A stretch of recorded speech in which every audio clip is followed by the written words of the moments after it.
Have you ever wondered where some of the biggest success stories began? The truth is, many started in places that seem ordinary, even humble.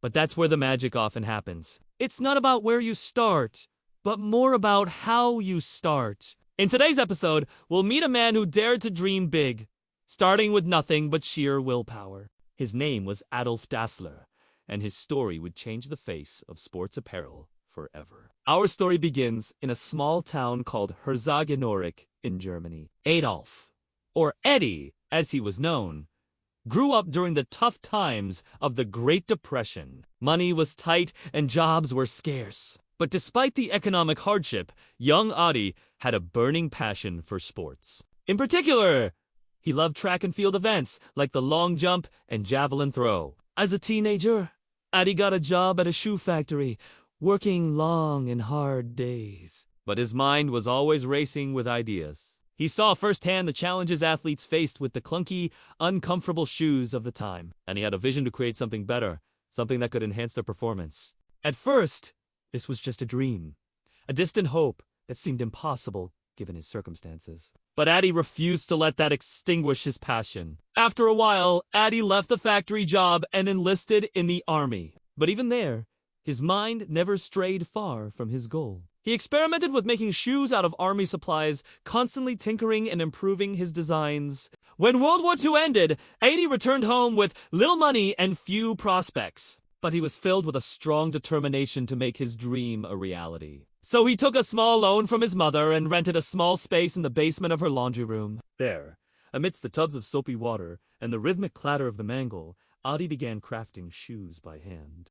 He poured all his savings into buying materials and spent long hours carefully stitching and shaping each pair of shoes. His dedication was absolute, driven by a passion to create the perfect footwear for athletes. Adi believed that athletes deserved shoes that were not only comfortable, but also specifically designed to enhance their performance. He experimented with different materials and techniques, driven by a desire to improve and innovate. One day, a local track and field club caught wind of Adi's unique shoes and invited him to showcase his products. It was a small opportunity, but for Adi, it was a chance to prove himself. At the event, athletes tried on Adi's shoes and immediately noticed the difference.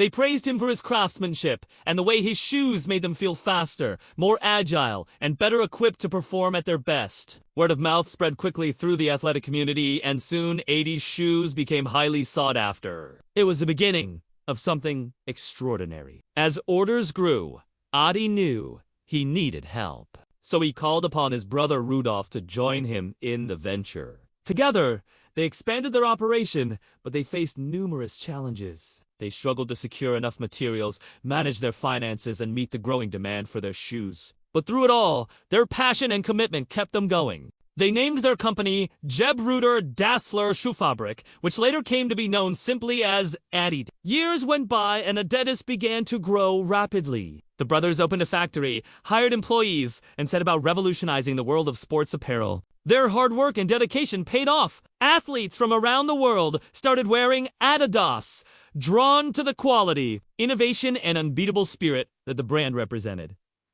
Today, Adidas stands as a colossus in the world of sports apparel. Its products grace the fields, courts, and tracks of countless sporting arenas worldwide. From humble beginnings in a laundry room to becoming a global icon, the story of Adidas is a testament to the power of passion, hard work, and the courage to chase dreams, no matter how daunting they may seem. So the next time you see those three stripes, remember the story of Adolf Dassler. And remember that sometimes greatness is born, not in boardrooms or palaces, but in laundry rooms where a dream takes its first small step towards changing the world.